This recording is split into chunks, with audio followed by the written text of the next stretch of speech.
Yo soy Lola de Creepy Cookie y el guión de este video es muy largo, así que no hay tiempo de explicaciones. Dale me gusta, suscríbete y quédate a ver este video donde te explico qué es el Girl Crush y qué significa verdaderamente en el mundo del K-pop.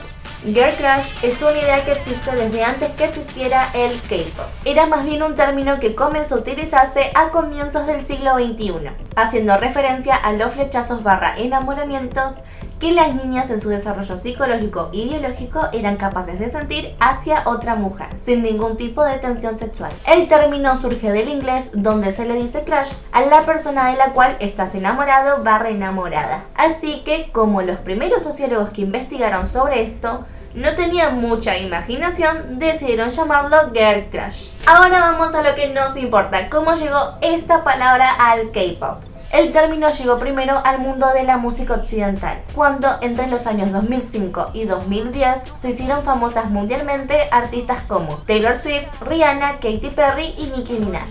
Es entonces cuando los genios del marketing decidieron llamar a la figura de estas famosas, que eran muy seguidas por el público femenino, mujeres de estilo Girl Crush. Según Wendy Williams, una mujer digna de Girl Crush es esa mujer que se muestra poderosa pero imperfecta, sin sentir miedo de mostrar su lado frágil o más vulnerable, logrando así hacer que nos sintamos identificadas con ella.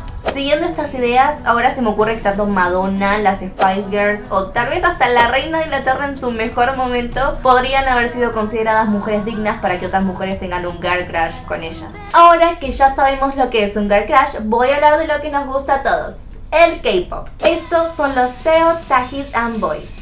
Considerados los padres del K-pop, véanlos bien, estos niños crearon sin querer un nuevo género musical. Se presentaron en un programa de televisión en el que terminaron en último lugar. Sin embargo, el gobierno de Corea del Sur, luego de ver el éxito que tuvieron en Corea y en otros países de Asia, decidió idear un plan para apoyar económicamente a las empresas que se dedicaran exclusivamente a producir música de este estilo, dando comienzo así a la industria del K-pop. Ahora que ya sabes lo que es el Girl Crush y el K-pop, llegó el momento de hablar de lo más divertido. El momento en que se cruzaron, específicamente en el 2016. En ese momento el K-pop atravesó un momento muy particular. Venía de sobrevivir de eso que nos gusta llamar el apocalipsis sexy del K-pop, ya que más o menos entre los años 2012 y 2015 las girl bands se habían llenado de conceptos sexys que eran constantemente censurados por el Estado coreano, hasta el punto de plantearse si seguir apoyando a la industria. Hasta que un grupo importó el New Cute o el Power Cute, que estaba surgiendo en Japón, con un éxito sorprendente en ventas.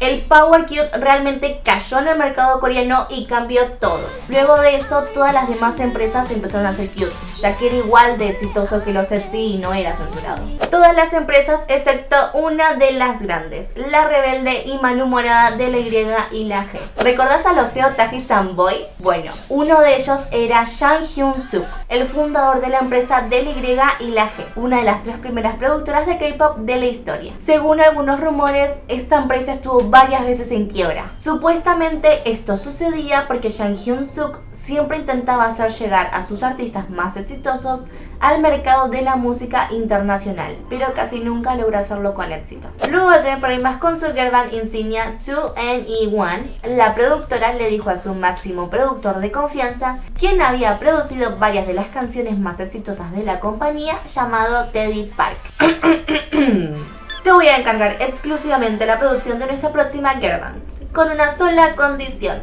no hagas lo mismo que hacen todos, porque acá hacemos K-pop, porque es lo que nos apasiona y lo que yo vengo haciendo hace 20 años desde que salí disfrazado de rapero en televisión nacional. Si puedes hacerlo llegar al mercado internacional, mejor. Ah, y además, más vale que tenga mucho éxito, porque estamos al borde de la quiebra, otra vez. No tengo pruebas de que el señor le haya dicho exactamente eso, pero tampoco dudas. Entonces Teddy Park, que no es ningún tonto y estudió música en Estados Unidos, tomó la imagen de mujer tierna y frágil del Cute y la combinó con la imagen de mujer empoderada transmitida dentro del concepto sexy para llegar a la imagen del Girl Crush de las estrellas más exitosas de Occidente. Es decir, combinó los dos conceptos más populares del momento en el mercado asiático para crear la imagen de idol femenina más popular en Occidente, siendo fiel a sus principios y creando un concepto nunca antes visto en el K-pop. ¡Ja! En tu cara, reina de Inglaterra. Como se darán cuenta, así fue como nacieron las negro rosa. Y así fue como nació el concepto Girl Crush en el K-pop.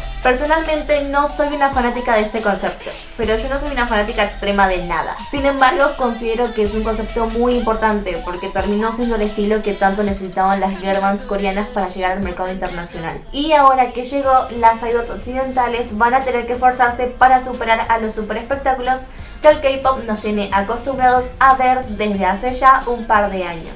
Así que vamos a ir teniendo espectáculos cada vez más grandes y MVs cada vez más geniales.